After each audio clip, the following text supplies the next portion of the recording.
एक मानव जब धरती पर आता तो वह एक योजना के अंतर्गत ही जन्म लेता है। उस योजना को ठीक ढंग से समझ पाना यही एक मानव के जीवन का लक्ष्य है। एक मानव आनंद से उत्पन्न होता और सदैव अपने जीवन चक्र में उस आनंद की सतत समानता को ढूंढता रहता। वैसे तो वह आनंद वास्तव में उपलब्ध भी है, मगर इस जीवन की दुरूहता इतनी है कि मानव अनेकों तरीकों से गलतियां करता रहता और उसका ताप फिर उसे भोगना पड़ता। भारतवर्ष में अनेकों महापुरुष, संत, ज्ञानी लोग आए जिन्होंने मानव को उसके जीवन से जुड़े लक्ष्य की प्राप्ति में स्वयं की साधना, मेहनत, तपस्या और गुरु के आशीर्वाद के उपरांत जीवन गुजारने की कुछ विधियां उपलब्ध कराईं।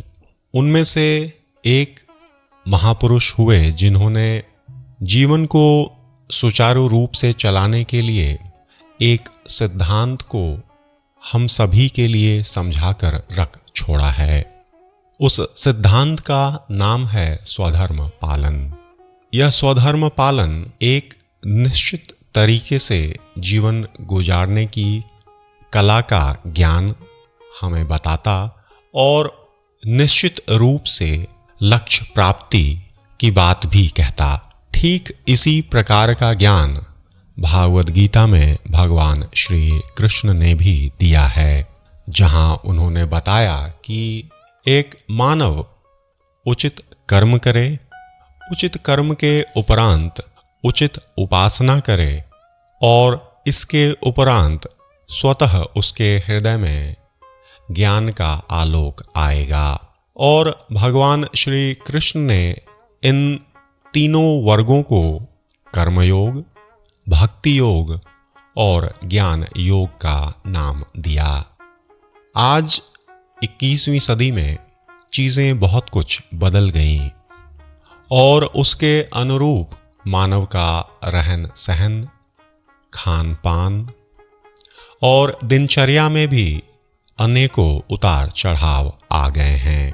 मगर एक मानव जो आज से हजारों वर्ष पूर्व था और जो आज है, उन दोनों के हृदय में सतत एक सवाल हमेशा से रहा है, यह जीवन क्या है, इस जीवन को कैसे जीना चाहिए और वह किस प्रकार से खुशी और आनंद के साथ अधिक से अधिक समय गुजार सके।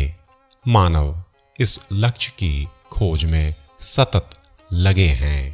सिद्धांत अनेक उपलब्ध हैं, विधियां लाखों लाख की संख्या में उपलब्ध हैं।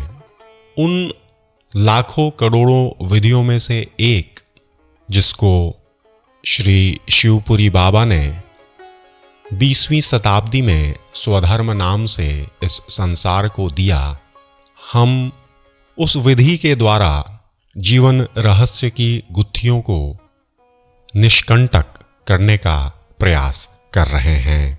शिवपुरी बाबा ने बहुत स्पष्ट रूप से मानव जीवन की महत्ता, मानव जीवन में आवश्यक कर्म, मानव जीवन में भगवान के प्रति भक्ति और मानव जीवन में ज्ञान के महत्व को बहुत ही समझने लायक भाषा में हमें बताया है।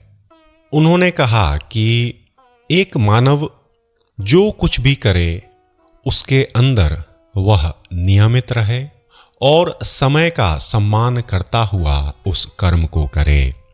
बाबा की प्रत्येक बात स्वधर्म से जुड़ी है, नियमितता और समय का सम्मान। शिवपुरी बाबा अपने जीवन काल में समस्त विश्व को बहुत नजदीक से देखा। वे संसार के अधिकतम देशों में यात्रा कर आए थे और अपना आखिरी समय उन्होंने नेपाल की राजधानी काठमांडू में व्यतीत किया था। आरंभ में शिवपुरी बाबा बहुत ही गिने चुने लोगों से ही मिलते, फिर धीरे धीरे उन गिने चुने लोगों के जीवन में अनेकों परिवर्तन शिवपुरी बाबा की शिक्षा के द्वारा होने लगा और फिर बहुतेरे लोगों ने बाबा की शिक्षा से लाभ प्राप्त किया। हम यहाँ जो भी बातें सुनने जा रहे हैं वे बातें बाबा और उनके भक्तों के मध्य हुई। इन बातों को कहने का अभिप्राय यह है कि हो सकता कि शिवपुरी बाबा की एक बात आप सुने और आपका भी जीवन परिवर्तन हो जाए। परिवर्तन ही उद्देश्य है, आवश्यक परिवर्तन। बाबा ने अपने एक भक्त को कहा कि कर्म, ज्ञान, भक्ति सभी लोग जानते हैं और तुम्हें भी यह बात मालूम है, लेकिन अगर तुम अपने जीवन में इन तीनों अभ्यासों के द्वारा सतत आनंद की अनुभूति करना चाहते, तब उसके लिए नियमित अभ्यास और अभ्यास के लिए जो निश्चित समय है उस समय पर अभ्यास करने का प्रशिक्षण स्वयं को देना होगा। फिर बाबा ने बताया कि पूर्ण मानसिक अनुशासन और पूर्ण बौद्धिक अनुशासन उनके लिए आवश्यक है जो योग अभ्यास करते, जो सिद्धियों का अभ्यास करते और जो समाधि का अभ्यास करते। अपितु स्वधर्म पालन करने वालों के लिए मानसिक और बौद्धिक अनुशासन बस जीवन के रख रखाव भर ही करने की बात को कहता है। स्वधर्म पालन का लक्ष्य निश्चित है।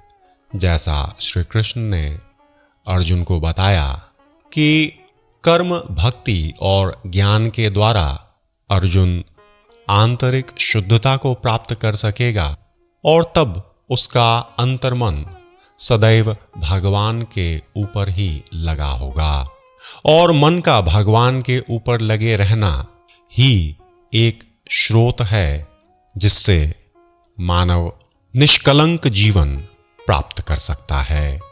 और स्वधर्म पालन इस भगवत साक्षात्कार की प्राप्ति हेतु ही है, क्योंकि बिना भगवान के ज्ञान और बिना भगवान के दर्शन को एक मानव का जीवन कभी भी पूर्ण नहीं हो पाएगा।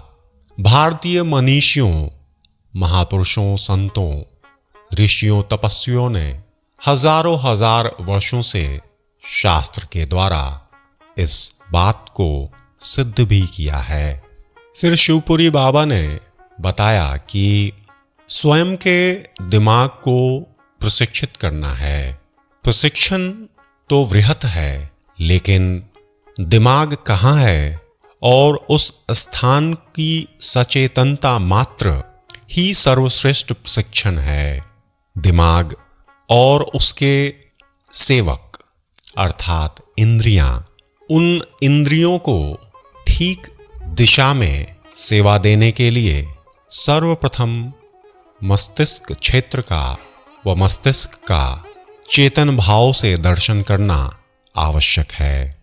मस्तिष्क को देखने मात्र से, गौर से देखने मात्र से ही उस पर नियंत्रण हो जाएगा और इस गौर और इस दर्शन के लिए प्रेम होना चाहिए।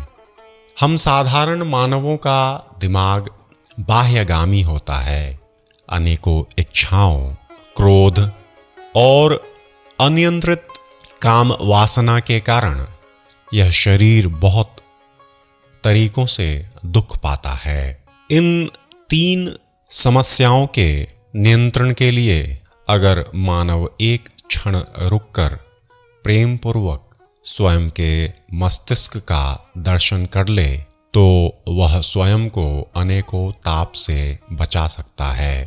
फिर स्वधर्म जीवन के दो अवयवों पर बाबा ने बातें कही। भक्ति, भगवान के ऊपर भक्ति और विवेक, संसार में रहने के लिए विवेक धर्म का पालन।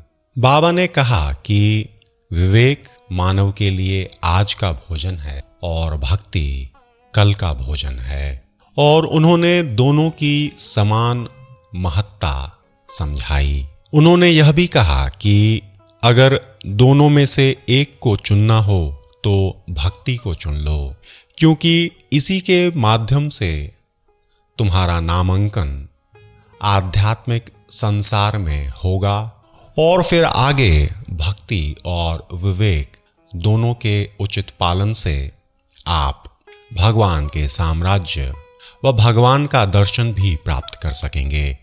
बाबा सदैव कहा करते थे, कर्म और कर्तव्य बहुत जरूरी है, उससे शरीर शुद्ध होता है और तब शुद्धता से भक्ति होती है।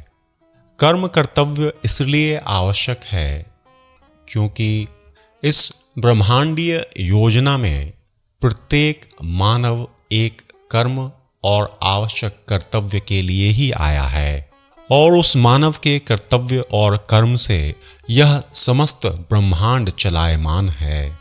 अतः कर्तव्य अत्यंत आवश्यक है।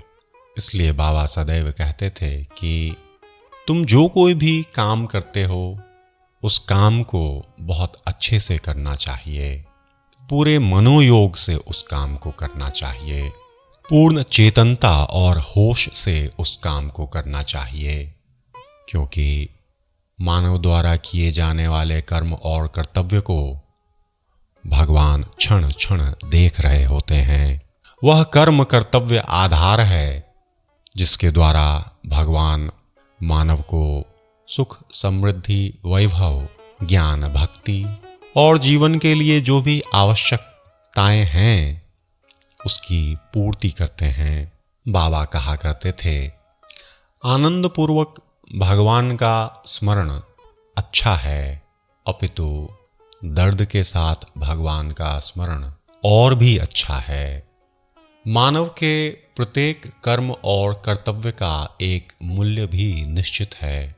मानव जीवन में तो क्षण क्षण का हिसाब किताब है और उसके अनुकूल प्रतिकूल परिणाम भी है।